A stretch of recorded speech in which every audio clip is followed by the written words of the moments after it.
आपल्या भारतामधले सण उत्सव आहे।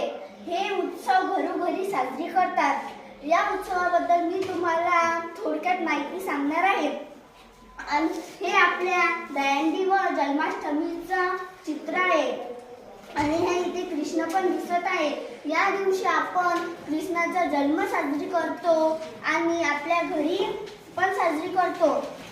इथे हे दिवाळीचं चित्र आहे। दिवाळीमध्ये आपण छान छान कपडे नवीन घेतो आणि खाऊ खातो आणि फटाके पण फोडतो। आणि या दिवशी आपल्या घरी लक्ष्मी पूजन पण असते। हे आहे गुढीपाडव्याचे चित्र। गुढीपाडव्याच्या दिवशी आपल्या घरी गुढी उभारतात आणि गुढीला छान साडी नेसवतात आणि गाठी पण लावतात। हे आहे आपलं होळीचं चित्र। होळीच्या दिवशी आपल्या घरी छान आपण आपल्या भावा मित्रांना रंग लावतो आणि छान होळी साजरी करतो। हे आहे रक्षाबंधनचं चित्र।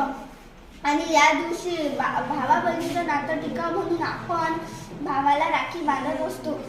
हे आहे बैलपोळ्याचं चित्र। बैलपोळ्याच्या दिवशी आपण आपल्या गावामध्ये छान बैलपोळा साजरी करतात आणि बैल चांगले सजवून येतात।